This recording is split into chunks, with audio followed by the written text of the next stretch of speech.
Hello everyone, and welcome back to another cartography lecture video. This lecture video is going to continue our discussion of color.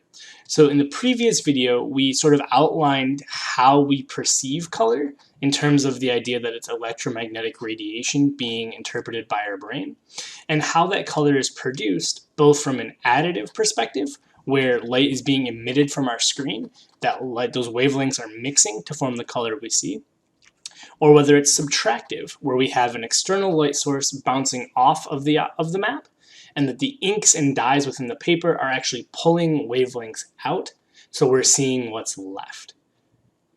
And in this video, I want to continue that discussion by talking about sort of the theoretical framework of color, or the perceptual properties that we have with color, that we can use as a building block or framework to deal with these conceptual ways that we communicate color to a computer. So let's go ahead and give ourselves a little bit of room here, and just to recap, we're talking about the properties of color.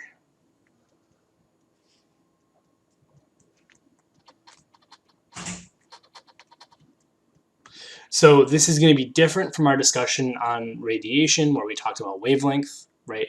Now we're dealing with sort of the way that humans have set up a system to describe color based on three key properties: hue, saturation, and value.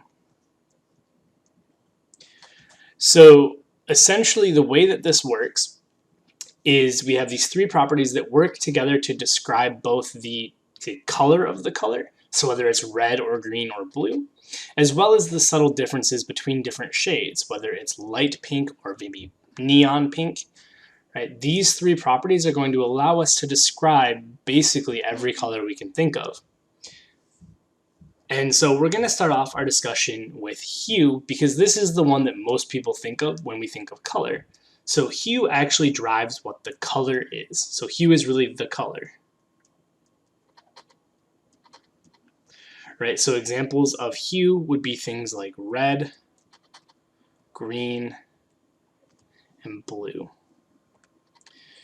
Right, so as long as we have different color, we're dealing with different hues. Now, we're going to talk more about how we use these properties to display data when we talk about choropleth maps, but generally speaking, the idea of different hues doesn't really imply any sort of ranking, right? Because there's no inherent difference between red and green. So generally speaking, hue is going to be relegated to qualitative data.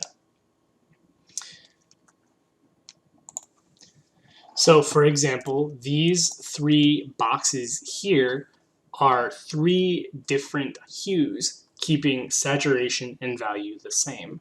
So you can see we have a blue hue, a red hue, and a green hue. Now this is not exclusive, right?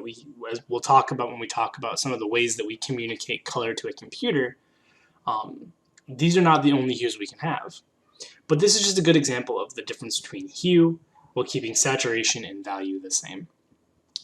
So let's go ahead and talk about saturation. So saturation really deals with how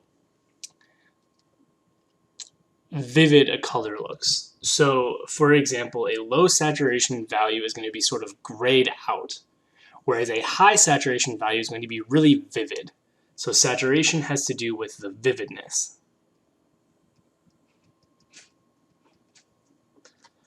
Right, and so high saturation is going to be very vivid, low saturation is going to be sort of washed out or look kind of gray. Okay, so what I've done here is I've actually shown you how varying the saturation while keeping the hue and the value the same, you can see how we have a sort of more washed out green here, and as we increase the saturation, we get a very bright vivid green here. So hopefully this visual demonstration shows you how changing saturation while keeping hue and value the same changes the perception. So saturation is one way that we can deal with quantitative data. And again, we'll talk about this more when we talk about choropleth maps.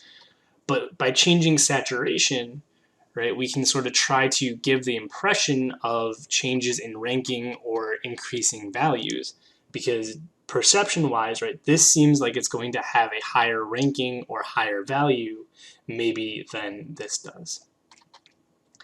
So finally, we have value. So value is going to be where we start to get into this idea of light versus dark. So if we keep the same hue and same saturation, but we change the value, we're going to be changing the darkness, right? So one way I kind of think about this is decreasing saturation makes it more light, right? It washes the color out a little bit, whereas decreasing value is going to make it more dark. So value is kind of lightness, right? It's how bright or how dark, right? Bright or dark. So let's go ahead and look at an example of changing value while keeping the other two the same. Okay, so as you can see here with this, again, 4-block palette that we've made here, that as we decrease the value, right, so this is going to be decreased value, right, as we decrease the value, right, we go from a bright, vivid green, right, hue is still green, it's 100% vividness because this is all the same vivid, right, this is the same saturation. As we decrease the value, right, we go from a brighter color to a darker color. So if we were to go all the way down in value, we would end up with black. Whereas if we were to go all the way down in saturation, we would end up with white. Right, so you can kind of see these two trends happening here. As we go from high saturation to low saturation, we go from a very vivid color through a washed out color down to white. Whereas with value, right, we start off with a very bright color, we go through to sort of more darker shades, all the way to ending up with black. And hue, right, there is, if we just go in a circle with hue, right, you can think of hue as the color wheel, where you have all these different colors sort of in a circle. So red, green, blue, yellow, orange, pink, purple, right, they're all different hues. But we can pick a hue and then we can alter it by saturation and value to make it either faded or white, or dark and black, or vice versa.